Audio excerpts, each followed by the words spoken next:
Hola queridos amigos, bienvenidos. Te saludo con mucho cariño. Gracias por acompañarme una vez más en tu programa favorito Cómo imitar la vida de los santos. Hoy hablaremos de una mujer que luchó contra el demonio de muchas maneras. Y para poder lograr seguir a nuestro Señor Jesús, lo primero que se propuso mortificar fue su orgullo, su amor propio. Quédate conmigo, su historia es única. Bienvenidos, comenzamos.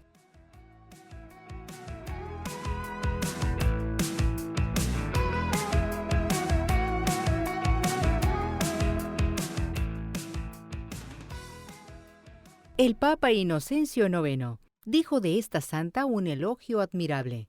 Probablemente no ha habido en América un misionero que con sus predicaciones haya logrado más conversiones que las que Rosa de Lima obtuvo con su oración y sus mortificaciones, lo cual es mucho decir.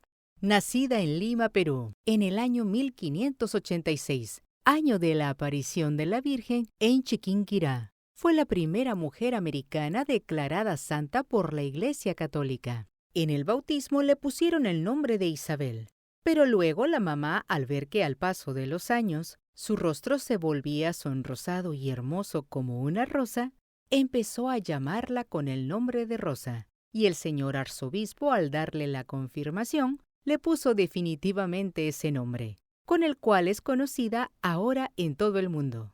Desde pequeñita Rosa tuvo una gran inclinación a la oración y a la meditación. Un día, rezando ante una imagen de la Virgen María, le pareció que el niño Jesús le decía: «Rosa, conságrame a mí todo tu amor». Y en adelante se propuso no vivir sino para amar a Jesucristo. Y al oír a su hermano que si muchos hombres se enamoraban perdidamente, era por la atracción de una larga cabellera o de una piel muy hermosa, se cortó el cabello y se propuso llevar el rostro cubierto con un velo, para no ser motivo de tentaciones para nadie.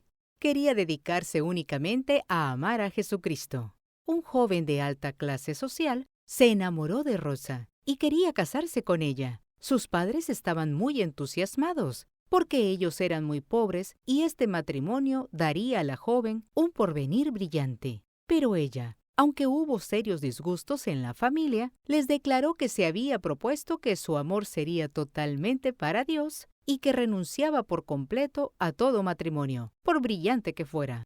Se propuso irse de monja agustina, pero el día en que fue a arrodillarse ante la imagen de la Virgen Santísima para pedirle que le iluminara si debía irse de monja o no, sintió que no podía levantarse del suelo donde estaba arrodillada. Llamó a su hermano a que le ayudara a levantarse, pero él tampoco fue capaz de moverla de allí. Entonces se dio cuenta de que la voluntad de Dios era otra, y le dijo a Nuestra Señora: «Oh Madre Celestial, si Dios no quiere que yo me vaya a un convento, desisto desde ahora de esa idea».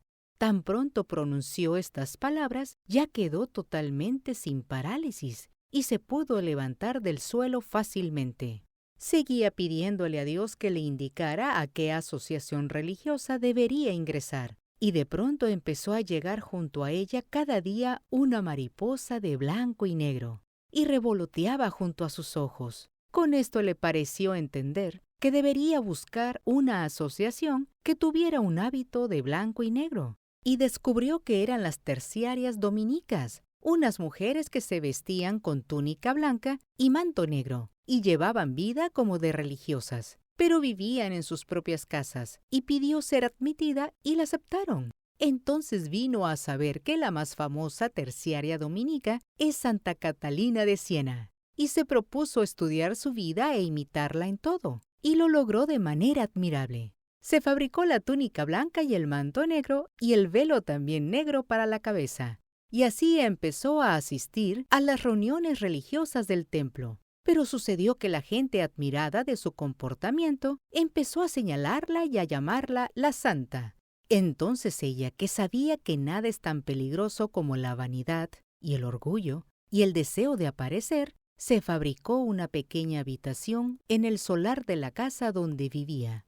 Y allí se dedicó a practicar por largas horas del día y de la noche sus meditaciones, sus penitencias y sus muchas oraciones. Allí pasará el resto de su vida y solamente saldrá para ir a misa o a socorrer a algún enfermo. Su padre fracasó en el negocio de una mina y la familia quedó en gran pobreza. Entonces Rosa se dedicó durante varias horas de cada día a cultivar un huerto en el solar de la casa y durante varias horas de la noche a hacer costuras para ayudar a los gastos del hogar. El demonio la atacaba de muy diversas maneras y las tentaciones impuras la hacían sufrir enormemente. Además, le llegaban épocas de terribles sequedades espirituales en las cuales todo lo que fuera oración, meditación o penitencias le producía horror y asco. Y fuera de eso, la gente se burlaba de su comportamiento y los mismos familiares la consideraban equivocada en su modo de vivir. Alguna vez le protestó amorosamente a Jesucristo por todo esto, diciéndole: «Señor, ¿y a dónde te vas cuando me dejas sola en estas terribles tempestades?». Y oyó que Jesús le decía: «Yo no me he ido lejos, estaba en tu espíritu dirigiendo todo para que la barquilla de tu alma no sucumbiera en medio de la tempestad». Es difícil encontrar en América otro caso de mujer que haya hecho mayores penitencias.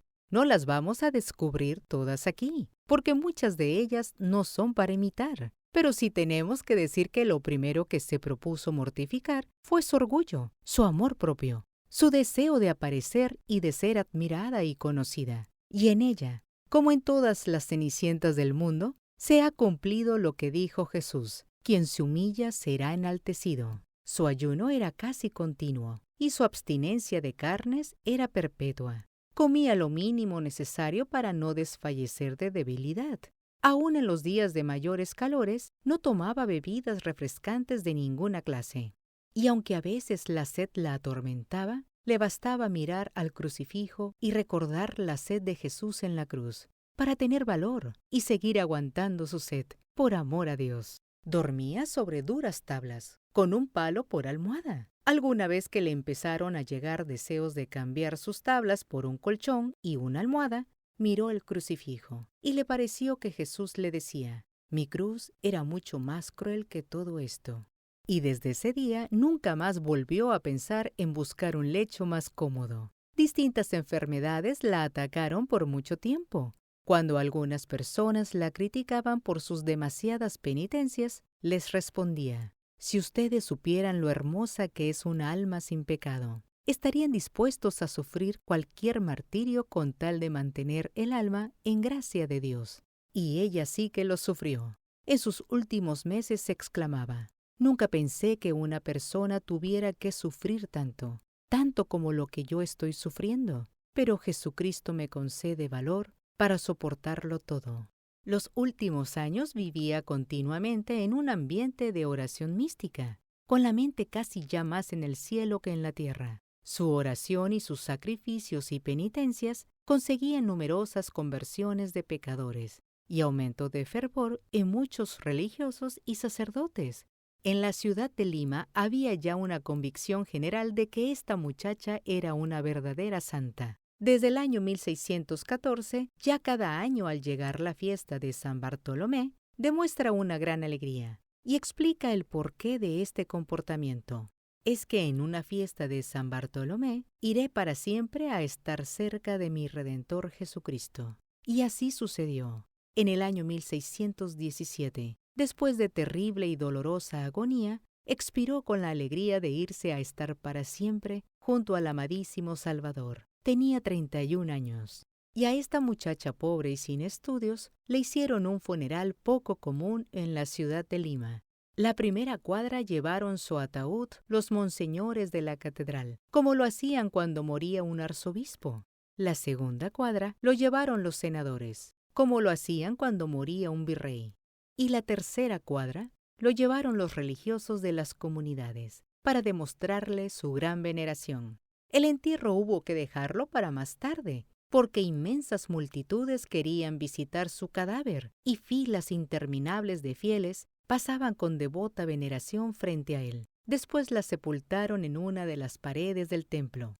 Los milagros empezaron a sucederse en favor de los que invocaban la intercesión de Rosa, y el sumo pontífice la declaró santa y la proclamó patrona de América Latina. Rosa de Lima, la más bella rosa que ha producido nuestro continente. No dejes un solo día de rezar a tu gran amigo Jesucristo por este continente tan supremamente necesitado de las bendiciones de Dios. ¡Qué testimonio de vida tan maravilloso de Santa Rosa de Lima! Te invito a seguir escuchando cada historia que se comparta aquí en tu programa favorito. Suscríbete, comparte, dale like y sigamos juntos aprendiendo. Este fue un episodio más de Cómo imitar la vida de los santos. Yo soy tu anfitriona Karina Náñez. Que tengas un excelente día. ¡Hasta luego!